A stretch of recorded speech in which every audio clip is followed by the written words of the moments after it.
masyarakat masih kerap salah paham terkait larangan pemerintah untuk impor pakaian bekas ilegal. Untuk itu, Menteri Koperasi dan UKM, Teten Mas Duki, menjelaskan bahwa pemerintah tidak melarang kegiatan thrifting atau berburu barang bekas. Ia menyebut budaya thrifting justru bagus untuk recycle produk agar tidak menimbulkan kerusakan alam. Teten menjelaskan bahwa bentuk kegiatan yang dilarang pemerintah adalah penyelundupan dan impor pakaian bekas.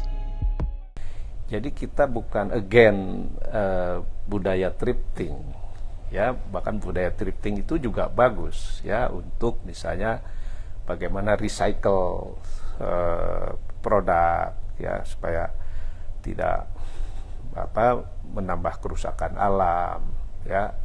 Itu bagus dari segi lingkungan. Nah, yang sedang kita masalahkan itu sebenarnya adalah impor dan penyelundupan, ya, pakaian bekas. Teten mengatakan bahwa impor pakaian bekas ilegal akan merugikan pasar industri tekstil dan produk tekstil atau TPT. Ditambah adanya tantangan yang membuat ekonomi saat ini melambat. Untuk itu, adanya impor pakaian bekas ilegal ini menjadi ancaman serius bagi industri tekstil. Hal ini, kata Teten, akan menyebabkan banyak pengangguran. Akibatnya, daya beli masyarakat semakin menurun. Selain itu, impor produk pakaian bekas juga berpengaruh pada tingkat kesehatan masyarakat dan lingkungan. Pasalnya, impor pakaian bekas ini berpotensi membawa penyakit dan mencemari lingkungan. Untuk itu, Kementerian Koperasi dan UKM atau Kemenkop UKM melalui Semesko menawarkan solusi dengan menjadi mitra bagi para pebisnis thrifting baju bekas impor. Hal ini guna mengalihkan usaha thrifting menjadi pemasaran produk lokal baru sebagai alternatif bisnis. Curhat Pilo, pemilik warung steak UMKM, nyaris bangkrut usai direview Kodeblo.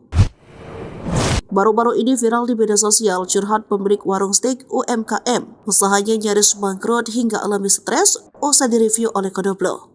Belum lama ini, food vlogger Kodeblo kembali jadi sorotan setelah kembali memberi review atau penilaian pedas kepada salah satu pemilik warung steak UMKM. Pemilik warung steak UMKM itu pun mengaku mengalami stres karena restonya hampir bangkrut usai direview oleh Kodeblo. Pengakuan itu dikatakan oleh pemilik Meat Amit dikutip dari unggahan akun TikTok pada Senin 22 April 2024.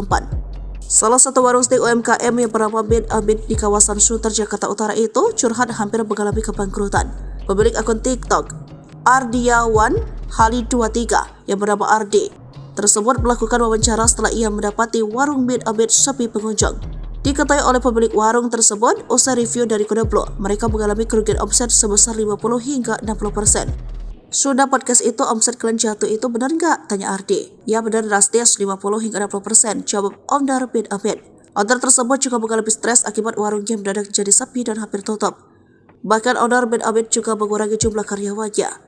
Usai mengalami badai bertubi-tubi, kini owner Meat Amit pun kembali menemui secerca harapannya lagi. Hal tersebut berkat video dari Ardi yang kembali memviralkan warung tersebut dengan review berbeda dari Kodeblo.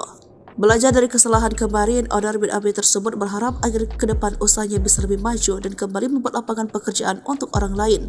Sebelumnya, food vlogger William Anderson alias Kodeblo banyak membuat kontroversial dengan mereview jujur di sejumlah tempat makan. Pada bulan September tahun lalu, ia sempat makan langsung di warung steak kaki 5 Meat Amit yang ada di kawasan Sunter, Jakarta Utara. Akan tetapi rupanya rasa dan kualitas steak di Meat Amit tidak sesuai dengan selera Kodeblo. Lewat videonya, Kodeblo menyampaikan bahwa ia tidak merekomendasi Meat Amit karena menggunakan daging jenis Baltic. Menurutnya daging tersebut memiliki rasa yang nyangkut di tenggorokan hingga berbahaya untuk kesehatan. Tak hanya mengkritik penggunaan daging tersebut, Kodeblo juga menjelaskan bahwa daging Baltic ini tidak sehat dan cenderung meningkatkan resiko penyakit.